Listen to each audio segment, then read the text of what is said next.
So Christina, welcome to the Emotional Balance Sheet podcast.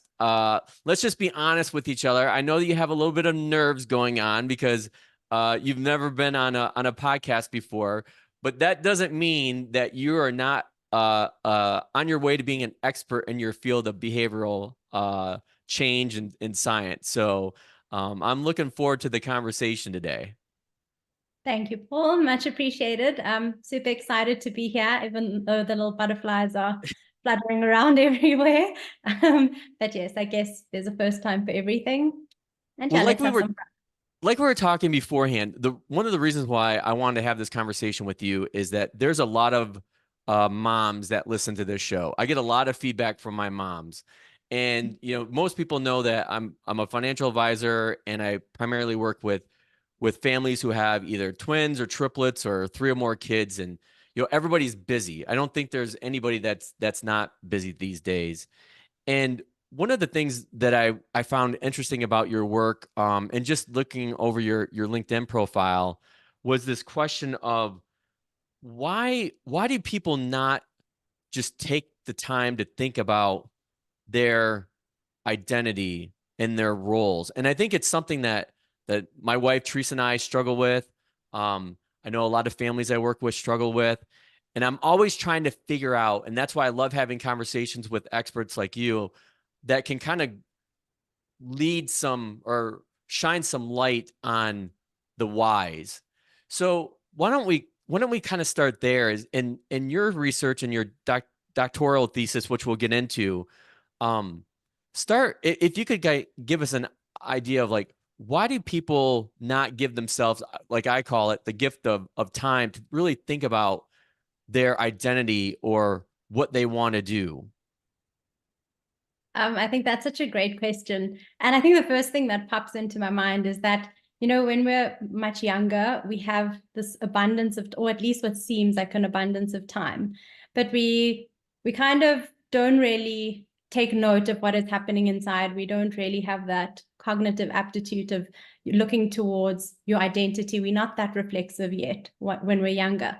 And as we get older, as our responsibilities increase and we start chasing goals and, these expectations of where you have to be in life come at you, and responsibilities, families, all these different things start coming your way. And now your time is more filled up, and then you have less, the more aptitude you have for being reflexive in terms of thinking about who you are, why you're interested in this, as the seasons of your life change as well. I mean, from year to year, we're all adapting. Identity is not something that is fixed. It's a constant reevaluation. It's repairing, maintaining, forming, all these different evaluations of yourself. So in essence, it's a very reflexive process. So as you get older, you become more reflexive by nature. You start evaluating life more, but then you have less time to do this. I mean, unless you consciously make the choice to sit down every day and journal for 15 or 20 minutes, think about things. We're all kind of rushing from one thing, kids, meetings, rush back from work to go fetch the kids from school. Then a kid is sick and calls you. So your life is at a constant like rush, and you're always having new goals. I mean, we hit one goal and we don't even celebrate. We're ready to hit the next one. So a lot of the time we get lost as individuals in the cycle of what we are trying to do, which is kind of sad because you're actually the focal point of your life, but you're always focusing on your husband or your children and their happiness, and you kind of come last. So my long story is basically that I think as you get older, you have the ability to be more reflexive and reflect on your identity, but we in essence don't make it part of our lives because everything else seems more important. So I think it's really important to be reflexive about who you are, your values, your choices, to look at all your different identities. We have so many. We have our personal identity, which often comes last. Like we see this, or I saw it at least, and different studies as well with working mothers in particular. You're balancing all these identities, your work identity, your social identity, your personal identity. And I mean, your social identity comprises of so many other various identities, but the personal identity came last. With all the women that I interviewed, it's kind of the thing that gets dropped off. So when you have to drop a ball, it's generally one that affects you. So, you won't make time for yourself. You won't go to the gym, or you'll cut out things, your social life, before you would cut out, maybe doing something for your child or for your husband or for your work. So yeah, I think identity is something you have to prioritize. The same way we look after our bodies and we try and eat well, go to the gym, being with yourself, reflecting on yourself, who you are, your different roles, what your identity looks like in those different roles is super important. So I think it's one of those things that has to actually come into the kind of the well-being sphere of life, which, yeah, I guess we look at when we look at things like mindfulness and mental health, but nowhere is there like an identity health. But it is a huge part of who we are. It is who we are. So, yeah, and I think a lot of the time we feel this dissonance, especially for moms, like you're trapped between so many different worlds and so many different identities. And a lot of the time they conflict, and you have these identity crises or tensions that you have to constantly manage. And it's not easy. And it's all going on in your head. So there's no one to really like help you except yourself. So yeah. Yeah, I would agree. There's a lot going on inside your head there. That's a really interesting point that you make, is that as we get older, we actually become more reflective, but then at the same time, we don't we'll tell ourselves we don't have the time to stop and think about it. But it really comes down to a matter of prioritization, really. Is in my world, I think about opportunity cost a lot.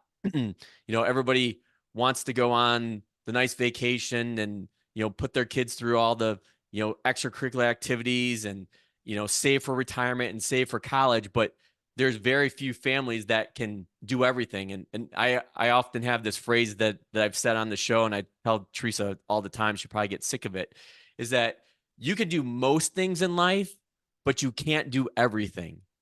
And so one of the, I think, roles that I see myself as an advisor, and especially trying to focus on behavioral change, is trying to help people align, or first define what their purpose and objectives are, and then align them to the financial plan that we create, and making sure that they work well together.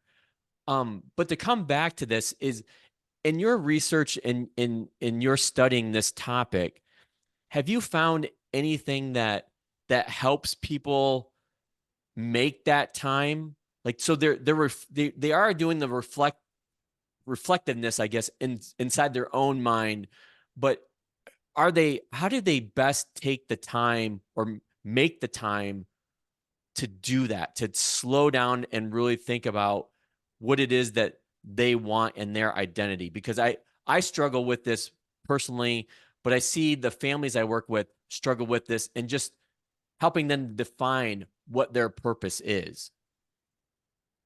So I think that's a great question. And just before I answer that, something you said just triggered off something one of the ladies had said in one of my interviews, or the woman, sorry. And she said that, there's this analogy of, in your life, you're juggling all these balls. Some of them are glass balls and some of them are rubber balls. And she said, your whole life, you'll be juggling these balls. And she says, you have to be really careful about which balls you decide to drop, because you're going to have to drop some of them. But make sure you drop the rubber ones, because they'll bounce back up and you'll get them back into the juggle at some point. But when you drop the glass ones, that shatters. Then again, we could look at something like kintsugi from Japanese psychology, which says that kind of it embraces the broken parts and actually puts them back together with gold, to signify that those cracks are actually beautiful and make you who you are and make you even more valuable. So I guess that's an additional spin on it. But I really do like the notion of thinking about all these things that you're juggling as rubber versus glass, and make sure you drop the rubber ones. And maybe this kind of leads into your question, in the sense of, when you're thinking of prioritizing that time, do you think of yourself as a rubber glass or as a glass? And I think if you think of yourself as rubber, you're wrong. There's few things I would say so certainly. But I think that a lot of the time, especially as parents, we prioritize children over ourselves. We prioritize, things like work, because obviously you need to go to work, you need to provide for your family. It's a very important part of your life. But prioritizing yourself is so important, because if you have not filled your own cup, you cannot fill the cup of another. So I think that it really, like I said earlier, it really forms part of like your basic human health, the same way you would go to the gym, the same way you would, eat well, or try and eat well, and invest in going to the doctor when you're feeling sick. You need to look into yourself. And I think it's a commitment that you have to decide to make, like, make it exciting. And I think, like, approach it as this kind of journey into discovering me, who I am. And it's amazing, when we look back on, the past year of your life, or the past 2 or 3 years, like how much you change and like the progression you've made. And I think the more you work on yourself, and I've found that a lot. I think I've worked on myself quite a bit in the last like 2 or 3 years since COVID started, because we kind of had this period of silence where you were cut off from so much, that I kind of jumped inside myself. And I think when you get to know yourself, you become a better leader, you become a better employee, you become a better husband or wife or mother, because you're able to control your own emotions better, your impulses better, because you understand what triggers you, what sets you off. You understand what drives you. You understand who you are. Like, I mean, it comes down to answering basic questions like, what is my nationality? What is my gender? What is my race? Why are these things what they are? And write that down. Your religious affiliation, anything, what drives you, what values you have, what morals you have. And, a lot of the time we store this information in our heads, and it's the same as journaling. Journaling works because you're physically writing, and there's a connection between your brain and your hand when you write something that almost releases this thought or feeling. And that's why journaling is so good for you. And I think that, yeah, you just have to prioritize this to be a better human. This is part of your development, and it's investing in yourself, essentially, the same way you would invest in going for a massage or to the physio if your back is sore, whatever it may be. So it's a conscious choice you have to make. And the older you get, you have to make difficult choices, even when you don't want to do it, like getting up early to go to the gym. And this is not, you don't have to spend 2 hours on yourself. It's, 10 minutes every day. If a thought pops in your head, like jot it, make a note on your phone and jot it in there to add to your this kind of evolution of what your identity is, the various identities you have. And again, as I said, it changes. So, you might go through a divorce, or your child might pass away, and suddenly there's this huge happening. And that's something that you include there, and you see how your identity has shifted from that experience. And yeah, it's a really good way of evaluating yourself and keeping yourself on track. Working with the women in your study, because it sounds like one of the things that I often talk about and I research quite a bit. I'm a big James Clear fan, Power of Habits, or Atomic Habits. When you were interviewing the women in your research study, were there any golden nuggets that you like kind of, or themes that you saw consistently among the women that did this really well, that prioritized this time for themselves, or they were able to somehow make a habit out of something to then trigger, okay, this is how I'm going to spend the time thinking about this, writing it down, journaling, or a place, or any specifics that you came across that you found really intriguing? So I think the one thing that did come up from a lot of the ladies is that they started identifying triggers. So the more they had gotten to know themselves, and a lot of the time getting to know themselves came from experiences that they'd had. And a lot of the times it wasn't positive experiences. It had come through. So my research is on, specifically my PhD is on unconscious gender bias. So it would have been something that had triggered off that gender identity, And it then sends them down this like spiral of reflexivity and thought and about how they're going to respond to that. And for a lot of the ladies, this was kind of the triggering moment into, I need to understand myself. I need to understand my leader identity. What makes me a good leader? I mean, there's a lot of every single one of them mentioned imposter syndrome. And these were all senior executive leaders. And it was sad for me in the sense because they are incredible. They are not just as human beings, but as leaders and in their work. They had done so much. They had inspired and influenced so many people. Their leadership wasn't just about the management piece, about making sure that the numbers are up and the, all those different kind of checklist items are done. It was about influencing people, moving people, other people in my team kind of developing. Are they on the right track? And I think an interesting thing about motherhood is that it actually improves your negotiation, your communication skills, and to some degree, your EQ as well, and your ability to think about other people. And so a lot of women that come back after being mothers or women that have been mothers kind of have that heightened skill set. So a lot of the time, like I found that women weren't necessarily worried about climbing the ladder. That was kind of a bonus of what was happening, but they were really passionate about making sure that the people in their team were well looked after, are developing, are learning, are performing to their best ability. And I think that was amazing. And that goes back to the work you do on yourself, being sure and confident in who you are. Because if you're sure and confident in who you are, you're going to be a really good leader. And there's going to be the spillover effect. And you're going to start encouraging people to also do the self-discovery. So coming back to identity, I think it's just all these hardships almost, or not hardships, but these hurdles that women cross over that force them to think deeper. And some of the time it's not necessarily journaling, but it's just these incidents that really trigger them to think deeper and trigger them to think about themselves and who they are. Because if authenticity was something that came up a lot, is that if you don't know who you are and if you're not acting from a place of authenticity, people are going to notice it.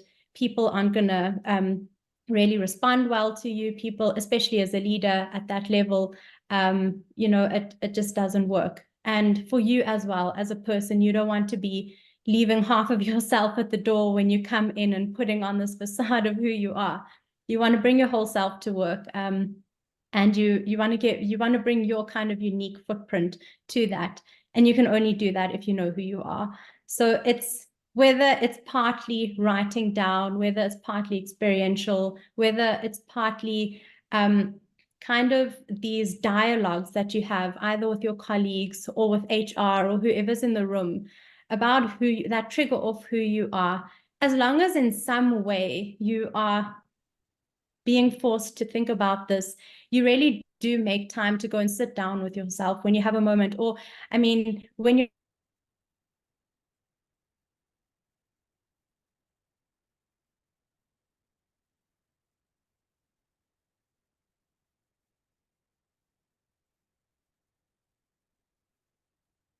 to be reflexive in my own head, and then you come home and you write down what you need to, so you find your place of meditation almost. And yeah, it doesn't necessarily have to be writing it down, but at some point you need to kind of jot it down. But even if it is happening in your head, but consistently is the key thing to see your progression. That's I an think interesting point that you made about in your study finding that um being a mom, and I think I can even relate to this just being a father, because I didn't know I was going to have kids.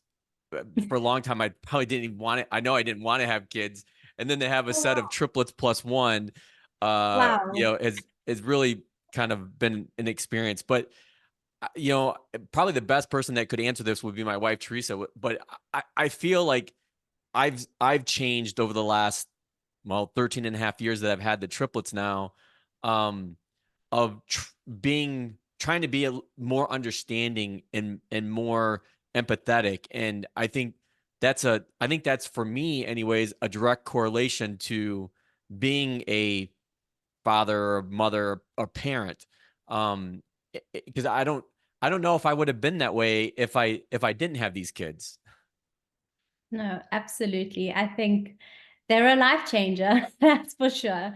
But in a good way. And I think that's one of the positive things that you take away from this, is that no matter what happens, or no matter how your path is adjusted, you know, whether you plan for something or don't plan for something, there's always a positive byproduct. But what I did want to say is that um, the research on like women becoming more empathetic also does apply to men if they are at home. So I think the whole paternity leave thing is so important. And I was actually discussing it with an ex-colleague of mine earlier today, and asking if that has changed in the company. And he said, yes, the paternity leave has gone up slightly. And I think it's so important because it other than the benefits between the baby and the parent, it gives mom time off too, but it also gives dad that time to bond with a child that traditionally a couple of decades ago, or not too long ago, men would never have done. And men would also be able to develop that empathic side and be able to experience a different side of the characteristics that they hold. So men are traditionally more, you know, agentic in their ways, and women more empathic.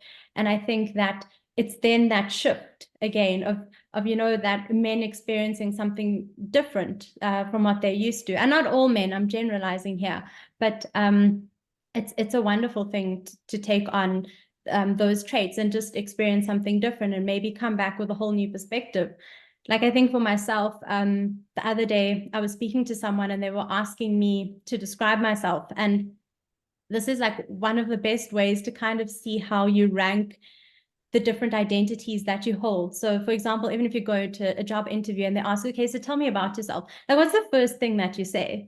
Is it like your greatest achievement? Is it your job title? Is it your academic achievements?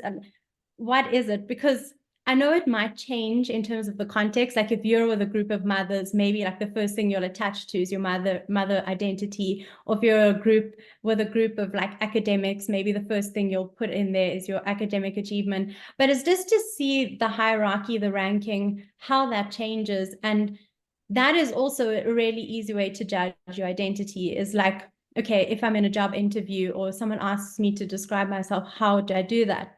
And to come back to your point about empathy, sorry, my long stories. No, this is good. This is good. But I was actually thinking about this other day, because somebody I had met, and we were kind of just there's this program I'm attending, and kind of all the attendees are kind of meeting virtually at the moment. So we're all trying to like introduce ourselves, and it's quite funny because you just see the way different people introduce themselves.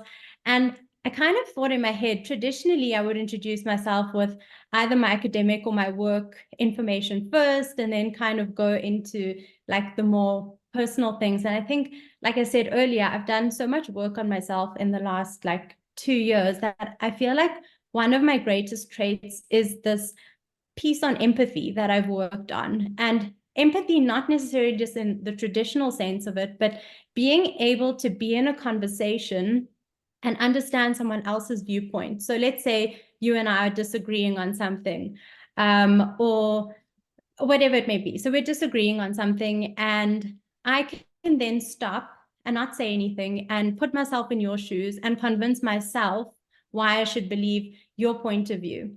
And I think that's really important, and also really important to sometimes also just be quiet and let things kind of move in your head, and not just listen to yourself, really listen to other people, their viewpoints. And I think that's almost something I would like to try and change about the way I answer the question if someone asks me to introduce myself, to rather introduce something like that first. Like, say, like traditionally I would introduce myself with my work or my academic background, but like this is something I really feel like proud of that I've accomplished within myself in the past while, is to be this way, because I think fostering better communication just helps with everything. And just better human relations, like understanding somebody else's frustrations, understanding why they feel like that is even more important. So being able to just, that empathy is really important. And I think that's something that children generally give parents, or teach parents from a very young age, and just to think about somebody else, first. And that translates then into everything else that you do. That's an interesting topic too, because and I didn't write this question down, but when we think about, I think especially here in the States, and I've read about this before, I've heard others on podcasts, and I don't know if this is it's I think this is more maybe an American thing where we identify so much with our work. When you first meet somebody, and one of the first questions is, well, what do you do? And it's always in that work, career, business context. And obviously, our identities are made up of so many different, we're so many different people. We're husbands and wives and partners and spouses, and our work and our parenting, and our social relationships, things that we're involved in from a social standpoint. And like trying to wrap all that into like a one sentence line, like defining like, oh, this is me, this is my identity, is extremely hard. And I think the default here, like I said, in the States, just comes back to your career. And while your career is important, it I think it largely defines who most people think they are. And I think we can go off the rails with that. Yeah, no, I really love that. It's so funny because I once read this kind of, I don't know if I could call it an anecdote, but it kind of put exactly what you said into perspective, where someone said they had gone to France. Well, I don't know. I don't think it's true. I think it's more just of a way of illustrating this, where if you ask people in France what they do, they'll kind of respond a little bit perplexed, but then they'll say like, uh, I do walking or I do yoga. They never assimilate themselves to their careers in the sense of like, what do you do? And I don't know if that's necessarily like a language barrier maybe, or a perception barrier between like the French understanding and the English understanding. But nevertheless, it's a great way to illustrate exactly what you've said, in the sense that, certain communities, if you ask them what they do, the first thing might be, more in collectivistic societies, might be something socially related. But I think, like you said, in America or other kind of more individualistic countries, it will come down to definitely to your work identity.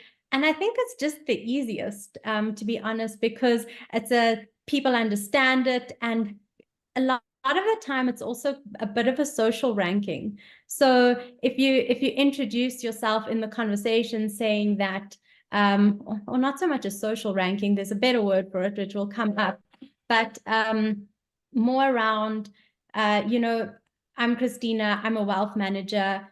There's already something to attach an identity. All these things go off in your head about what a wealth manager is, what they do, the kind of social ranking they come from, all sorts of things. So it's not just the word, you're assimilating it to the whole stereotype. And especially, I think, in certain communities, I mean, if I had to think about a much poorer community, maybe for them also, if they had a job at like a corporate, that might be a great way to kind of inflate their identity a little bit. Whereas I'm trying to think about somebody who maybe was had more of a lower end job. Maybe they wouldn't start with their job first, and maybe it would be an achievement first, or an affiliation to like the church or something. But I think it's really interesting to see the first thing that people identify themselves to, and just to look at it in the broader context too. I think is really important. So I'm Context is curious, how did you become so interested in this field of behavioral science, and learning about identities? Like how did you get into this this field. I think I'm always fascinated by people's background, especially behavioral scientists and how they got into what they do.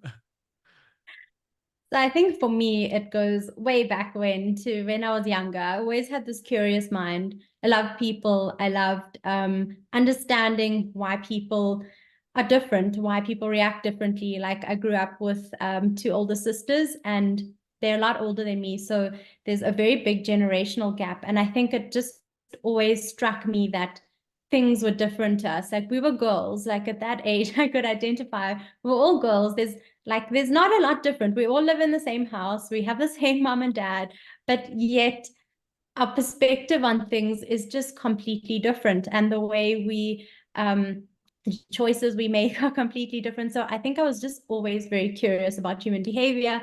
And I got to university, actually started studying finance, hated it in my first year. And I thought, I can't be in the books. I need to be with people. And then I started with industrial and organizational psychology up until master's. And it's in my master's year that we had a course on identity. And I absolutely fell in love with it. And I fell in love with the aspect of, sometimes like I hate being put in a box. So I'm somebody who will break every kind of norm of society just to prove a point. Like I'm that annoying person. Um, but again, it's like I feel like your identity is you. It's what makes you unique. And I think as much as you live in a society and in a context that is definitely going to sway you, you can't be completely free of societal expectations and norms.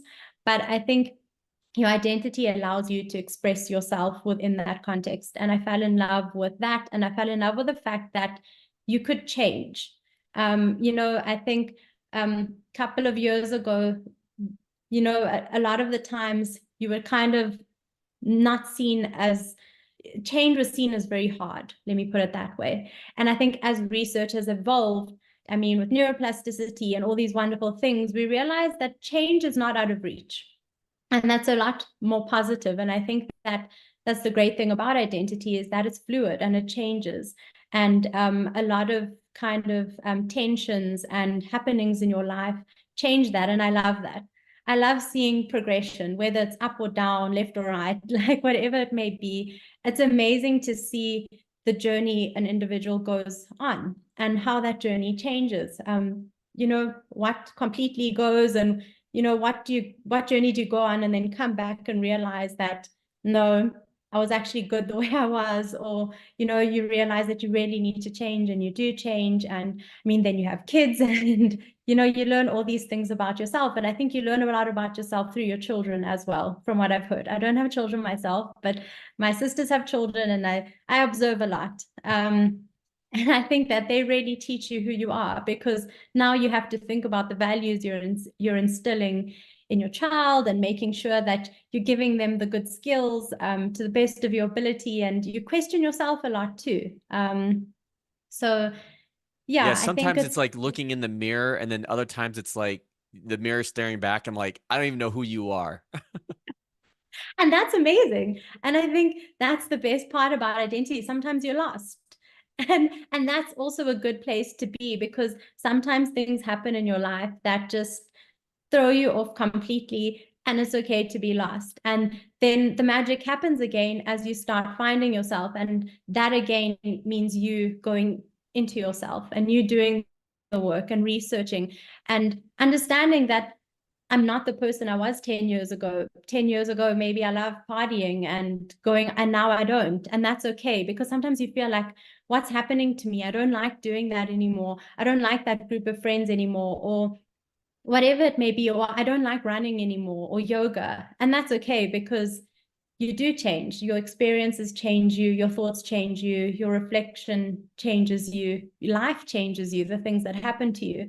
So I think that's just the amazing thing about identity, is that it's so fluid. I think the main parts of you will stay the same. And when I say the main parts of you, I think it's those really fundamental, like core values will generally stay the same, unless there's very big events that kind of shift all of that. But other than that, it's this amazing journey that kind of like paints the picture of who you are. And I think, I'm sure by the time you get to like 50 or 60 and you look back at your identity, it's this fascinating journey. And I think that we need to embrace that. Yeah. Yeah, that's a really interesting point there, because I was just actually on a call last week with Brian Portnoy, who we're both mutual friends with, and the discussion was around when you look back at yourself, and this is some work that Hal Hirschfield has done as well, is when you look, if you look back at yourself today, 10, 15, 20 years ago, you can you can rate yourself on a scale of how much you changed from like 1 to 10. And when you do that, you people usually score themselves pretty high, like high meaning like, yeah, I've changed. But then when people think of then the question is, okay, how much do you think you'll change in the future? So maybe looking back, you rate yourself as an 8, but then looking forward, you only rate yourself as, well, I'm not going to change at all. Like maybe I rate myself as a 3 or 4. And but yet you just told me that you've changed. The person you are today is not the person you were 5, 10, 15 years ago. So why don't you think that you're going to change in the future? And I think that's really fascinating because it kind of goes to the whole growth versus fixed mindset, which I'd love to read about that as well. And I think that kind of ties back into what you're saying as well. No, absolutely. I think that's such a great one. And I think as humans, we tend to overestimate a lot of things. And I think looking back, let's look at the looking back part first. I think one would tend to overestimate how much you've changed when you're reflecting back like that. Whereas I think if you had to then go and say, okay, write down all the ways that you've changed, I think your answer may change slightly. It's kind of like that situation of like asking somebody, do you know how a toilet works? And we'd all kind of be like, yeah, we know how it works. And then it's like, okay, tell me how it works. And then you're like, so you push the lever and then the water goes out. And you don't know there's a piston and a this and a Yeah. that. Like, you don't know all of those like magical components. And I think that's kind of the same thing here, where when you're looking back, you can almost, your memory is distorted slightly when you're looking back. So yeah, I think we tend to overestimate, we're overconfident. I think that's the word. And I think looking forward, you're also overconfident about like, I've done all this work and like I've had such huge change. Surely there can't be that much change going forward. And I'm so old now. You know, I'm quite fixed in my ways, and I don't think there's going to be that much change. And I think what then happens with a kind of looking forward thing is you don't take into account a lot of the events that can still happen. I mean, you could still lose a child, you could get Alzheimer's, there's so many things that could happen that could shift your identity so much in a split second. So I think it's just that overconfidence and looking back versus looking forward. You're almost kind of confident in, oh, okay, I've done so much work. I know who I am. It's not going to change too much. But yeah, I think as long as we kind of I think it's still great if people say 3, because at least they still think they're going to change slightly. At least they're not saying 0, which is, again, that kind of fixed mindset, which is not good. But I think it would also be interesting to see the different generations' responses to questions like this. I feel like this is just my gut feeling, but I feel like the older generation might be a little bit more conservative, whereas the younger generation, with all the kind of new kind of awakenings, or I don't know how to term it well, but the different kind of experiences that they have, and the things they are faced with, very different. Like it was a very traditional world way back then, and now Right. it's a very progressive world. So there's a lot of different things you're thinking about. So your identity is constantly being worked on in the younger generation. I mean, just go into social media for 5 minutes and you've probably like hit so many identities that have tensions and there's dissonance everywhere. I'm kidding, not that much, but yeah, I think there's just I think there's my gut feel that the different generations would have different answers to that. But yeah, it's an interesting one, and I think yeah, having that growth mindset is key, and I think it's something that we want to kind of teach everybody, that where you are right now is not your final destination. As in terms of your identity and in terms of everything in life, nothing is fixed.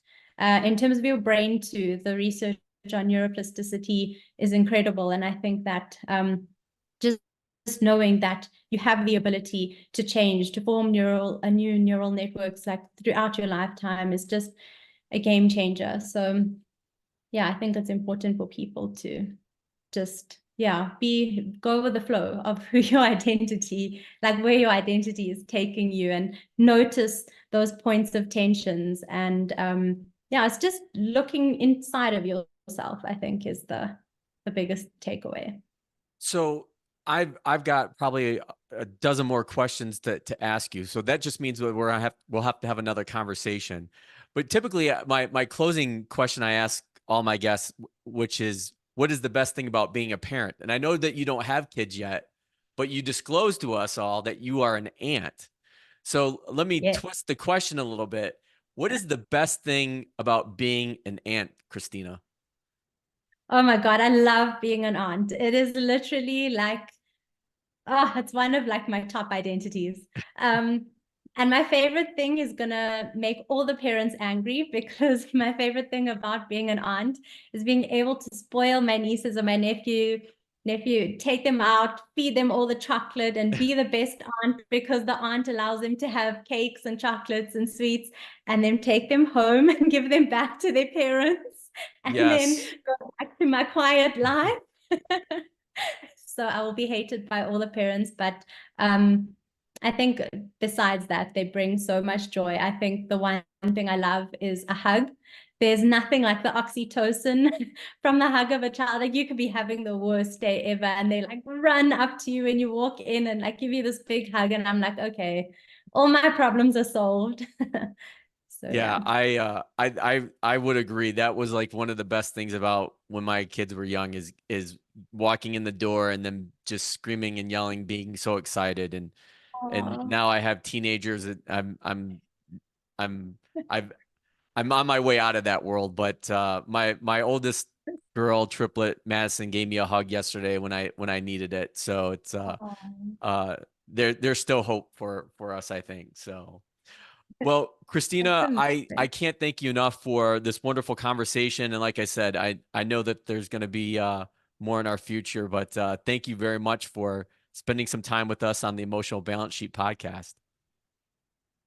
Thank you so much for having me. It was a great conversation, and I kind of forgot my fears as I went along. So thank you.